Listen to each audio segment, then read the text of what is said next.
Okay, so today's speaker is Greg Rasner. He is a director of cyber third-party risk at Truist. He is also a part-time instructor at the Johnston Community College, where he teaches cybersecurity and networking. And I will just go ahead and be quiet and let him take over. Okay, thank you. Thank you. And thanks again for being here at the conference, guys. So welcome. As she introduced, my name is Greg Rasner. I manage cyber third-party risk at Truist Financial, and happy to present here on third-party threat hunting. The term that I've kind of named for how I think cybersecurity should be more at the forefront of third-party risk, as well as leaning into that cyber team, leaning into and be more active in how it looks for third-party risk. So, hang on. Is it going to go? Oh, there we go. So the next question becomes, hey, Greg, why the focus just on cyber for third-party risk? There's a lot of other domains, financial risk, reputational risk, and so on. Why the focus just on cyber? What's the issue? And as these names pop up in front of you, that's the reason why. Because while the other domains are important, I don't mean to diminish them, the importance of cyber, because of all these large companies that were breached, not really these companies per se were breached, but their third parties were breached. And unfortunately, the tar of a breach sticks to these big names. It doesn't stick to the third party. So focusing on the cybersecurity of your third parties is the most important, both from a financial risk as well as a reputational risk. The other reason is it doesn't matter if you're in a highly regulated environment like a financial institution or in a big pharma or biofarm. If you have private data of customers, there's guarantee there is an organization, a regulatory body, somebody looking over your shoulder to make sure you're doing it right. And if you don't do it right, they're going to hit you on it. So it's every industry worldwide now. It really doesn't matter whether or not you're in a highly regulated environment anymore. You've got somebody looking over your shoulder. So let's talk about what is the risk now that we've established that third party should really be in front of cyber, or at least that's my posit, and some of these statistics were taken before COVID. This is the number, 508 is a number of companies on average that share PII with a vendor. So, so the number of 588 vendors that they share PII with. Now, obviously that's an average, some have more, some have less, but that's a large number of companies, vendors to have your PII for your customers. This one is actually concerning because this is a number taken before COVID, but 59% is the percentage of companies who have been affected by a third-party breach in the last year. That's a significant number. A close number to that, 60% is the companies who admit not performing adequate cybersecurity vetting. So well over half of the companies in this survey admitted to not performing adequate. And then 33% of those admitted they have none or ad hoc. So they just pick it up when they need to or don't do it at all. That's a concerning number as well. The more concerning one is what's happened since, of course, the middle of March when everybody got sent home is, according to the FBI, the 800% increase in cyber attacks since COVID-19 hit. So you take the numbers on the top there that were really a result of prior to the COVID and the pandemic and all the increase in cyber attacks, and then add that with the increase in cyber attacks, and you get a recipe really that is shown kind of disastrous for some companies. Why and what is cyber third-party risk? Obviously, it's a cybersecurity focused approach to third party. But what it focuses on is that many other organizations only focus on one of the pillars, maybe two, but almost never all three. And more importantly, a lot of companies, because they don't focus on that and they don't necessarily have the cybersecurity professionals at the pointing end of the spear for doing third-party risk, they tend to, and as we all know, it's hard to find cybersecurity professionals in this field right now. They do it as a checklist. It sort of compensates for the lack of perhaps a good set of cybersecurity skills and certifications, and instead allows the assessor, in this case, to just simply ask questions, yes or no, maybe fill in the blanks, which isn't very informative from an assessment of the cybersecurity for that vendor. Another great reason why cyber should be at the pointy end of the third-party risk is CISOs are responsible for their organization's cybersecurity. And in regulated environments and public companies, that actually is on a piece of paper that says that the CISO is responsible. So if you're not paying attention to the cybersecurity or third parties and a breach happens, it's the CISO that's going to be sitting there holding the bag. And lastly, and kind of it just reemphasizes what we've already talked about, is third and now fourth parties are known high risk factors, especially after COVID. If you can pay attention to your environment as a CISO or as a cybersecurity organization, and really focus on making sure that your environment's secure. If a attacker knows that, they're going to go after your weakest link, which is a third or fourth party who is likely not paying as much attention to their cybersecurity, which is why cybersecurity professionals really need to lean into what third-party risk is doing. All right, current cyber third-party risk largely revolves around two types of assessments. The remote assessment that sends a questionnaire to the third party, asks them to fill it out, and it's like asking your kids, is your room clean? All of us have been kids or had kids to know that when you ask your kids, is your room clean, it's a sliding scale. Depends on your kid and depends on whether or not they got Xbox to play after they're done with the room cleaning. So you may get a different answer and not get the best answer or an accurate answer. On-site assessments.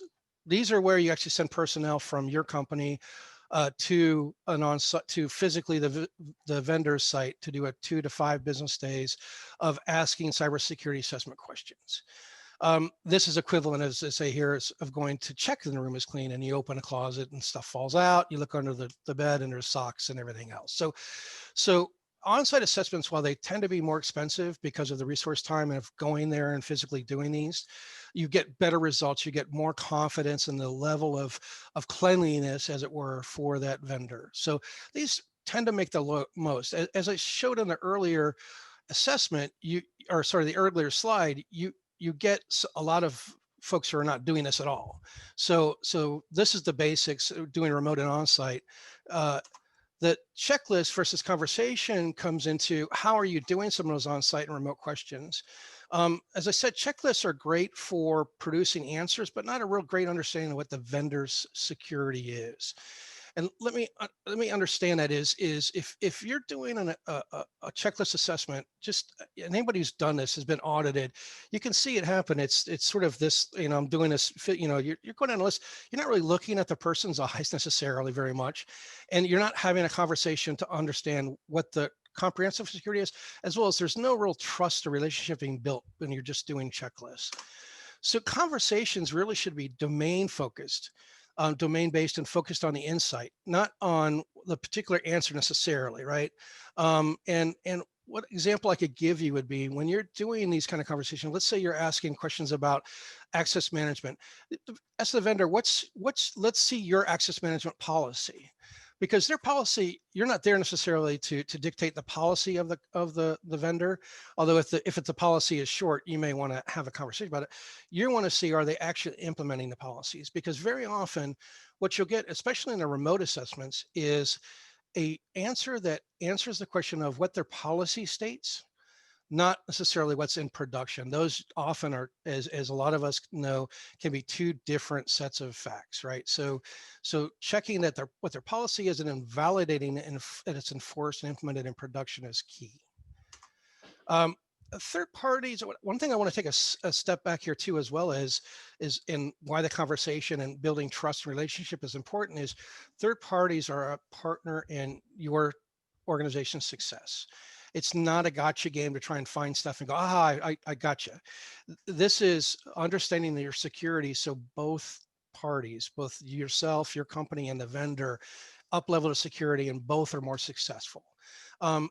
It also understands that you're not here to try and get rid of vendors. Vendors offer productivity bonuses as well as income bonuses, right, for your firm. So you're not here to get rid of the vendor. You're here to tell the vendor, hey, I have a concern about this particular way you've implemented this, and I don't find it sufficient to meet the needs of us as the customer, right? the number one issue here that always I have to emphasize is closing those issues they're finding. So it's great to have found it, maybe not great because you don't like finding issues, but it's really more important that you actually work and work with the vendor or the third party to close the gap on his issues. Not risk accept if you can avoid it. Risk acceptance is sort of the process where if the vendor says we're not going to do this or can't do it, that your organization goes through a way to accept that risk. That's obviously not the best outcome. You want to work with the vendor to remediate and close those issues so you reduce the risk for both organizations. All right, problem with the current approach. And again, what I mean by that is primarily around those point in time assessments is these are valuable. And in some industries, they're required to do it. The regulators require you to do on-sites and remotes and whatnot. They may not require you to do anything more than that, which is fine. A lot of organizations operated under that assumption. The ones that actually did it enough just to make sure that they were keeping out off the radar of the regulators. But there's a large part of time that rests between those point in time assessments, obviously anywhere from 364 days to more if it's if your risk profile for that vendor is lowered and you go every 2 or 3 or 4 or 5 years. What's going on between the questionnaires and audits is a real problem for most organizations. Nobody wants to be waiting for that phone call from a vendor that says we've been breached, or their third party, your fourth party has had a security incident. So what do you want to do in between is start to think of your cyber third party team as threat hunters. The reason why I focus on this word threat hunters is because it evokes an active role. Again, these aren't GRC compliance folks, although a lot of times this third-party risk team sits in a GRC and a team within either a risk organization or a cyber organization. This isn't a compliance activity. This is an active activity like cyber ops, going out and looking for issues, potential risks with vendors. So third-party risk isn't just a point-in-time compliance checkbox.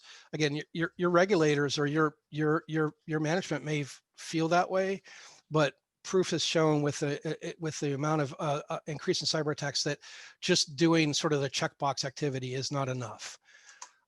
So what some companies do, what like to explore and expand on is what the continuous monitoring piece is doing, and let's define it. So continuous monitoring for third party uses a variety of tools to provide near real-time data to inform on that risk and take action when it is required.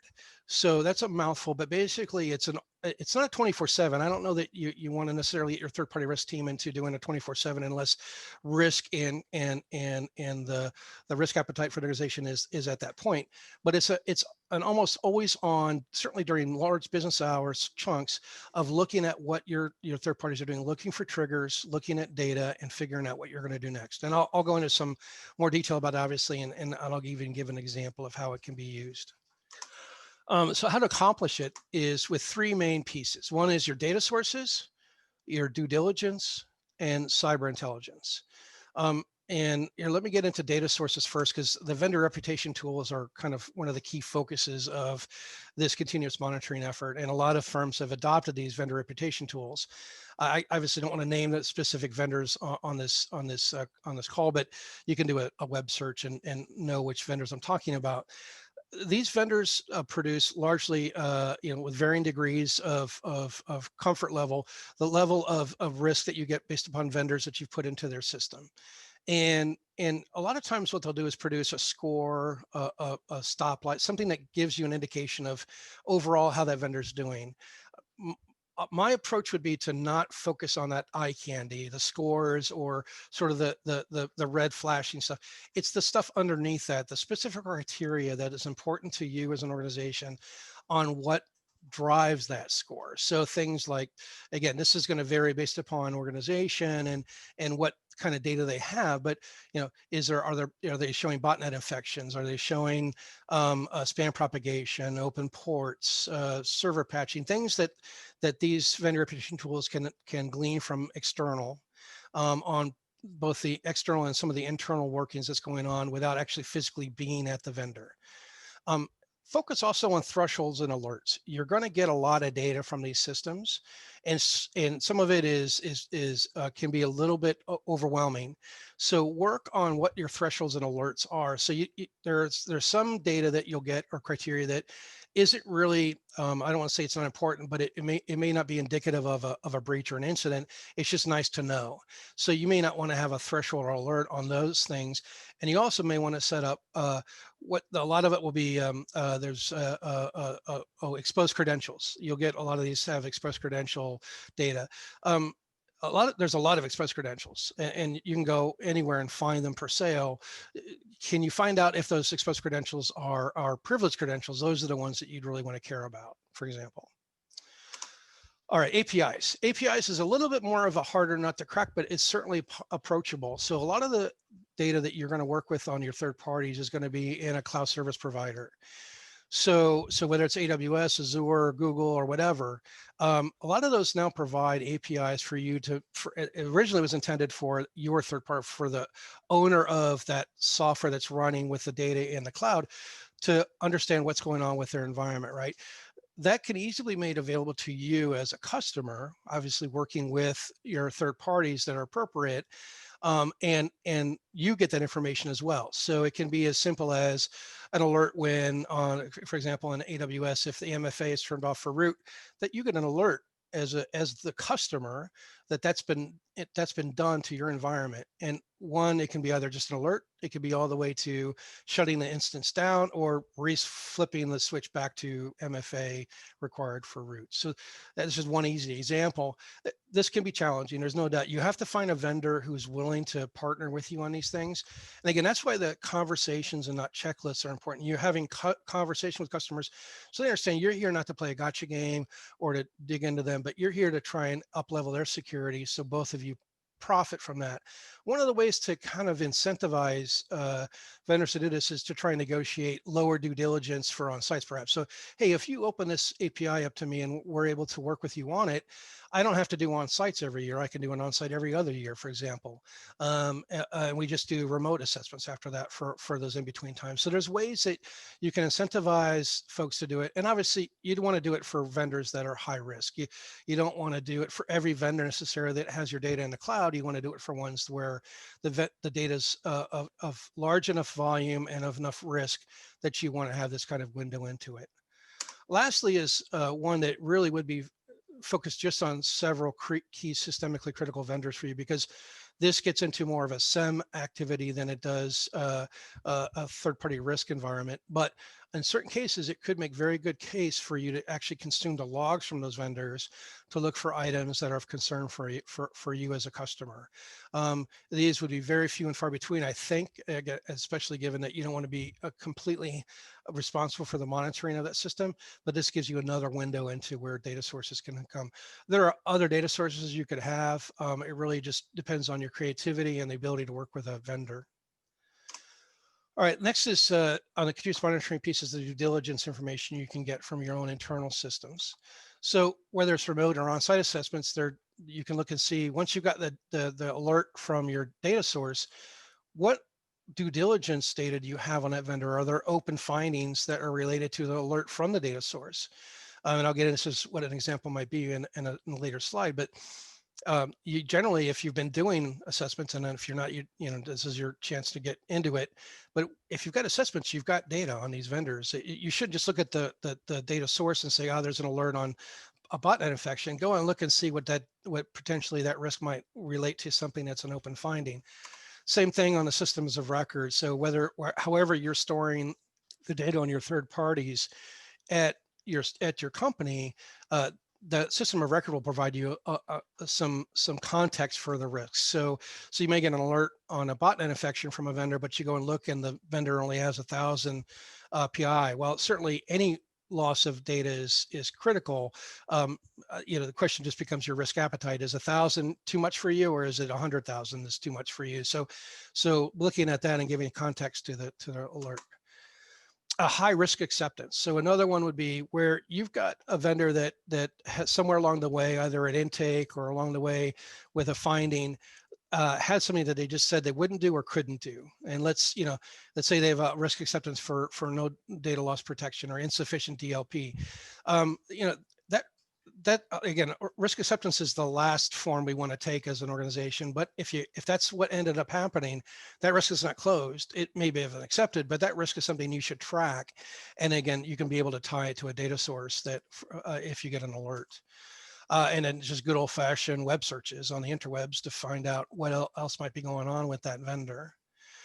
Lastly is cyber intel. So yeah, you've got the data sources, you've got some due diligence. Let's find out what's going on with that threat necessarily, right? So whether it's a paid, vendor-based research team that you got, or you're doing your own web searches, looking up what that botnet infection is and what does it do, or that spam propagation, or oh, it's the open server port. What server port's open? Oh, let's find out what might be running on that. Alignment with cyber ops. These last two I want to just touch on because on the cyber intel side, with the increase in cyber activity has come an increase in cyber incidents with everybody, and everybody's somebody else's third party, right? Somebody else's vendor. So with the increase in breaches has come the increase in third party breaches. You need to really, I think, want to integrate well with your cyber incident management team and collaborate, because they usually own that process of incident management. But when it involves a third party, it's really helpful to have your cyber third party risk team, whatever that sits, engaged so that they can help working with the vendor management and the vendor directly, because often the CIMT team is focused largely on the internal threats just to the organization.